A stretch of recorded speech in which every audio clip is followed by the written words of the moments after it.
तो आज हम फिर से जुड़ चुके हैं एमसीक्यूज़ करने के लिए यूपीएससी के लिए। अगर आप किसी और स्टेट एग्ज़ामिनेशन की या फिर सिविल सर्विस की तैयारी कर रहे हैं तो अब भी आप देख सकते हैं सीएपीएफ ईपीएफओ, क्योंकि वहाँ पे भी सिमिलर ही आता है ऑलमोस्ट। तो शुरू करते हैं। फर्स्ट एमसीक्यू हमारा कहता है कि consider the following statement regarding the Kunming Montreal global biodiversity framework. तो फर्स्ट ऑप्शन है it was adopted under the convention on biological diversity CBD. Second है it aims to conserve at least 30% of terrestrial and marine area by 2030. It is legally binding on all member of countries. सो अपने दिमाग में आप सोचिए, अगर comment करना चाहते हैं कमेंट भी कर सकते हैं, कोई किसी के साथ कोई धक्का मुक्की नहीं है यहाँ पे। सो फर्स्ट इसका ऑप्शन बिल्कुल राइट है। It was adopted under the convention on biological diversity. तो Kunming Montreal global biodiversity framework CBD के अंडर ही अडॉप्ट की गई थी। और सेकंड है it aims to conserve at least 30% जो लैंड का एरिया है, अपना मेराइन का एरिया है, दोनों को ही 2030 तक बचाने का टारगेट रखा गया है। तो ये भी सही है। और थर्ड इसमें गलत आ जाता है क्योंकि framework is not legally binding. Legally binding नहीं है, ठीक है, सारी कंट्रीज़ के ऊपर। नेक्स्ट चलते हैं हम सेकंड क्वेश्चन पे। With reference to the Ramsar convention consider the following statement. First क्या कहती है कि the Ramsar secretariat is located in Switzerland. बल्कि सेक्रेटेरिएट के बारे में ज़्यादातर पता नहीं होता बच्चों को, तो इसको अपने याद रखना है। हम देखेंगे कि सही है या गलत है। सेकंड है wetlands in Montreux record face ecological threats. Third है every Ramsar site is a UNESCO world heritage site. सोचिए आप। चलते हैं हम राइट आंसर की तरफ। पहला बिल्कुल राइट है, इसका सेक्रेटेरिएट आपने याद रखना है। मोस्ट ऑफ बच्चे क्या याद रखते हैं कि ईरान में इसको साइन किया गया था और इंडिया 1982 में इसका मेंबर बना था। लेकिन अब से हमने ये भी याद रखना है कि सेक्रेटेरिएट इसका स्विट्जरलैंड में है, मतलब कि यहाँ से इसका बिजनेस वगैरह चलता है सब कुछ। Second, wetland in the Montreux record face ecological threat. Obviously सही बात है, जैसे इंडिया की भी चिली का लेक रही थी, ठीक है, इसमें। और थर्ड है एवरी रामसर साइट है, तो ऑब्वियसली गलत है यार कि हर रामसर साइट यूनेस्को साइट है। रामसर साइट तो बहुत सारी हैं लेकिन यूनेस्को साइट दी तो है भी नहीं, ठीक है, तो ये गलत है थर्ड। तो इसका ए आंसर इज़ राइट। फिर हम थर्ड क्वेश्चन पे चलते हैं क्वांटम कंप्यूटिंग के बारे में। करंट फेयर में भी था ये। A qubit can exist in superposition of states. Second है quantum entanglement enable secure quantum communication. Third है quantum computer completely replace classical computer of all task. तो फर्स्ट ऑप्शन इसका बिल्कुल सही बात है, सुपरपोजिशन, ठीक है, यही तो इसकी मतलब कि अच्छी चीज़ होती है। फिर सेकंड है क्वांटम इंटेंगलमेंट इनेबल करता है कि सिक्योर आप क्वांटम कम्युनिकेशन कर सकते हो। ये हमने पहले किया था, राइट।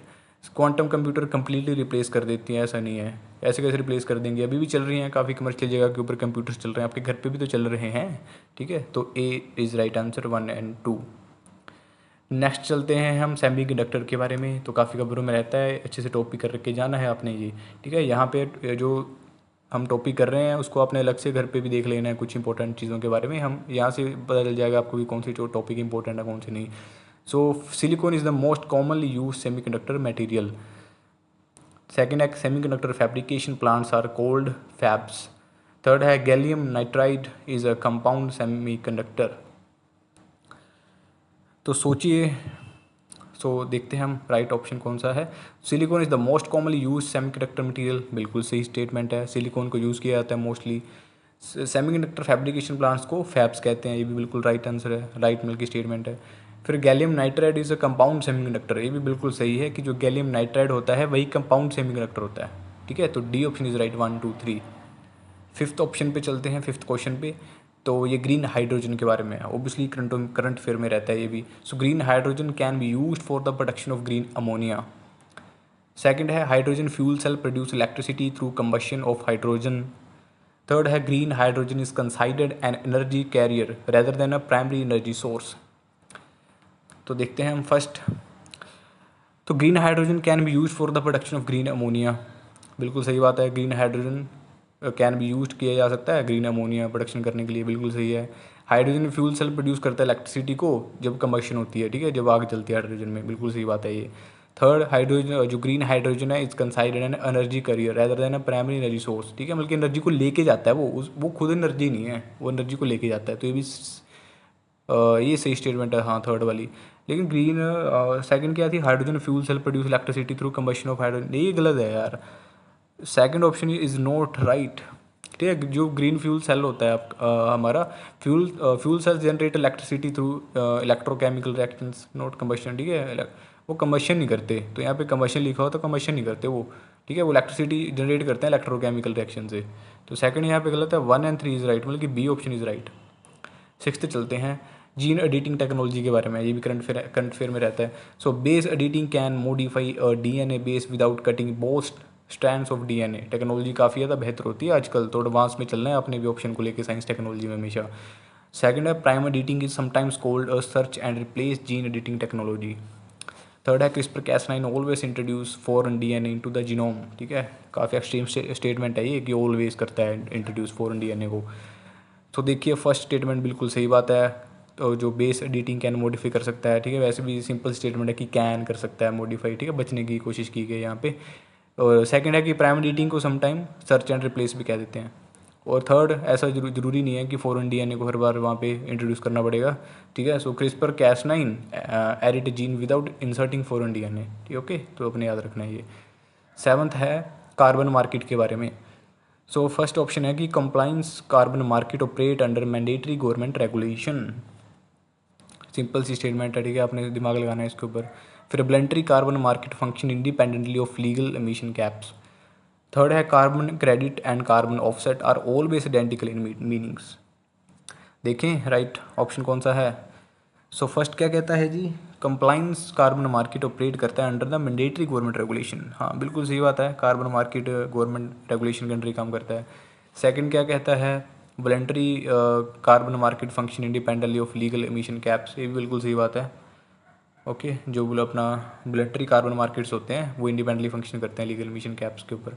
और थर्ड है, carbon credit and carbon offset are always identical, ठीक है। वैसे भी एक्सट्रीम स्टेटमेंट है एंड वो ऑलवेज आइडेंटिकल नहीं होते, वो डिफरेंट इंटरचेंजेबली यूज़ किए जा सकते हैं, ठीक है। So through often use interchangeably they are not always identical concept. 8th करते हैं, रिगार्डिंग इंडिया स्पेस सेक्टर के बारे में।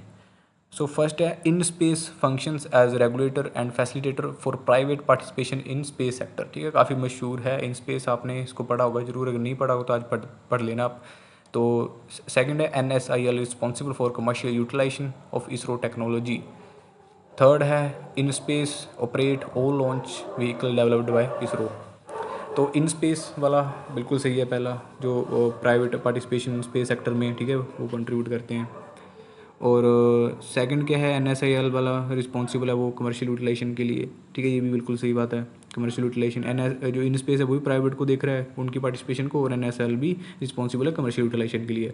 और जो थर्ड है वो यहाँ पे गलत हो जाता है, क्योंकि इन स्पेस ऑपरेट करता है all launch vehicle developed by ISRO, ऐसी बात नहीं है कि वो सबको करेगा। In space does not operate launch vehicle, ठीक है, लॉन्च व्हीकल को ऑपरेट नहीं करता इन स्पेस, ठीक है, वो प्राइवेट की पार्टनरशिप को सुनिश्चित करवाता है।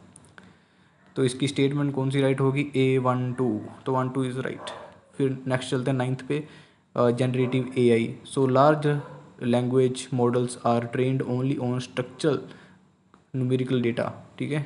और सेकंड है, hallucination in AI refer to generation of plausible but incorrect information. Third है, retrieval augmented generation can reduce hallucinations. First, large language जो मॉडल्स होते हैं trained only on structured numerical, ठीक है, ओनली आ गया वैसे भी यहाँ पे, आपने इसको गलत कर देना है, ऐसा नहीं है कि न्यूमेरिकल डेटा के ऊपर चलता है। और सेकंड है, hallucination in AI refer to the generation of a plausible but incorrect information, ये बिल्कुल सही बात है, ठीक है। जो हेलुसिनेशन होता है रेफर टू AI जनरेशन अपना of plausible but incorrect information, हाँ ये सही बात है यार। उसके बाद retrieval augmented generation can reduce hallucination, ये भी सही बात है, जो रिट्रेबल ऑगुमेंटेड जनरेशन होता है वो हेलुसिनेशन को कम कर सकता है। तो इसका 2 और 3 वाल की A ऑप्शन इज़ राइट। और पहला याद रखना है आपने कि LLM are trained mainly on text and other unstructured data. उसके बाद 10th क्वेश्चन है रिगार्डिंग द पार्लियामेंट्री ओवरसाइट के बारे में। So the public account committee can examine the expenditure after it has been incurred, ठीक है, कि जब वो इनकर्ड हो जाता है तब उसके ऊपर नज़र बनाता है वो। उसके बाद estimate committee examine whether fund are spent within limit of parliament's approval. और जो committee report are generally recommendatory in nature. तो फर्स्ट क्या है, public account committee can examine करते हैं एक्सपेंडिचर को after it has been occurred, ठीक है, जब वो खर्चा हो जाता है उसके बाद देखती है वो पब्लिक अकाउंट कमेटी, ये बिल्कुल सही स्टेटमेंट है, तब देखती है वो। एंड जो सेकंड है, एस्टिमेट कमेटी एग्जामिन करती है वेदर फंड आर स्पेंट हो चुके हैं within the limit of parliament approval. ये इनकरेक्ट है, क्योंकि this is a primary role of the public account committee. ये पब्लिक अकाउंट कमेटी का काम है। ये एस्टिमेट कमेटी जो होती है फोकस करती है वो एफिशिएंसी के ऊपर, इकोनॉमिक एंड एडमिनिस्ट्रेशन के ऊपर। ये जो काम बताया हुआ है ये पब्लिक अकाउंट कमेटी का काम है ये, ठीक है, कि खर्चा कितना हो चुका है, कहाँ से हो चुका है, ये उसका काम है, ये ऊपर वाली का। तो सेकंड स्टेटमेंट यहाँ पे गलत है, ठीक है। ये भी याद रखना है आपने, पब्लिक अकाउंट कमेटी में मेंबर कम होते हैं, ठीक है, 22-23 के करीब होते हैं, एंड इसमें ज़्यादा होते हैं 30 मेंबर एस्टिमेट में। और थर्ड कमेटी और रिपोर्ट है जनरली रिकमेंडरी, तो बिल्कुल सही बात है, रिकमेंडरी होती हैं वो, ठीक है।